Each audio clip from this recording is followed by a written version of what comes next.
जैसे ही माधव अपनी हाथ गाड़ी को धक्का देते हुए चंदनपुर गांव की मुख्य सड़क की तरफ बढ़ा, तभी बादलों की एक भयानक गड़गड़ाहट ने धरती को हिलाकर रख दिया।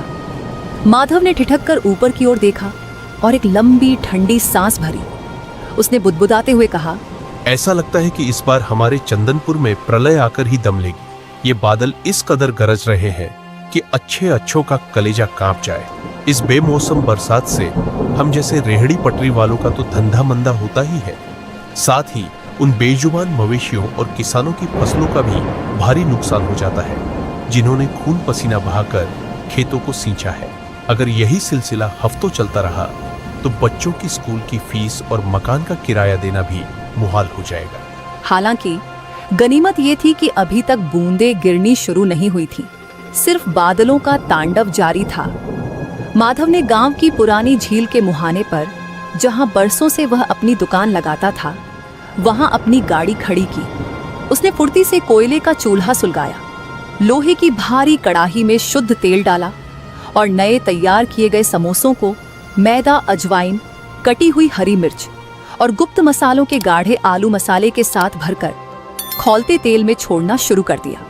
देखते ही देखते कड़ाही से निकलने वाली छोले, समोसों की तीखी और सोंधी महक हवा के झोंकों के साथ चारों दिशाओं में तैरने लगी। उस लाजवाब खुशबू का जादू ऐसा था कि रास्ते से गुजरने वाले लोग अपनी रफ्तार धीमी करने लगे। गांव की एक संभ्रांत महिला कामिनी देवी, जो हाथ में सिल्क का छाता लिए बाजार की तरफ जा रही थी, उस खुशबू के सम्मोहन में बंधकर सीधे माधव की दुकान के सामने आकर रुक गई। उन्होंने चेहरे पर मुस्कान लाते हुए कहा, अरे वाह माधव भाई, कल शाम को भी मैं खास तौर पर तुम्हारे हाथ के बने छोले समोसे खाने की आस में आई थी, मगर तुम तो अपनी दुकान समेटकर न जाने कहाँ गायब हो गए थे। मुझे बैरंग वापस लौटना पड़ा और मेरा मन महसूस कर रह गया। माधव ने हाथ जोड़कर विनम्रता से कहा, क्या करता दीदी, कल की आंधी पानी ने सब तहस नहस कर दिया था। 2-4 ग्राहकों के चक्कर में अगर मैं रुका रहता तो मेरा सैकड़ों का कच्चा माल और तेल पूरी तरह बर्बाद हो जाता। नुकसान इतना बड़ा हो जाता कि आज दुकान खोलना भी भारी पड़ता। कामिनी जी ने उसकी मजबूरी को समझते हुए कहा, हाँ, तुम्हारी बात में दम तो है, पर सच कहूँ तुम्हारे इन करारे समोसों और रसीले छोलों का स्वाद ऐसा है कि इस रिमझिम फुहार में इन्हें खाने की तलब दोगुनी हो जाती है। चलो ज्यादा बातें न करो, इससे पहले कि ये आसमानी आफत दोबारा बरस पड़े, तुम मेरे लिए एक पूरी प्लेट कड़क छोले समोसे तैयार कर दो, और हाँ, ऊपर से नींबू का रस और चाट मसाला थोड़ा ज्यादा डालना। माधव के चेहरे पर रौनक लौट आई। उसने फुर्ती से चिमटे की मदद से सुनहरे कुरकुरे छोले समोसे पत्तल की प्लेट पर निकाले, उन पर छटपटा मसाला छिड़का और साथ में तीखी हरी पुदीने की चटनी और लच्छेदार प्याज परोस दिए। कामिनी देवी ने जैसे ही पहला निवाला अपने मुंह में रखा, स्वाद के अतिरेक से उनकी आंखें बंद हो गई। वह आनंदित होकर बोली, अरे लाजवाब, इस स्वाद का तो कोई सानी ही नहीं है। बाहर से बेहद कुरकुरा और अंदर से एकदम मखमली और रसदार। मन करता है कि बस खाती ही जाऊं। पूरे इलाके में ऐसी उम्दा छोले समोसे कोई और बना ही नहीं सकता। माधव, तुम्हारे हाथों में तो साक्षात माँ अन्नपूर्णा का वास है।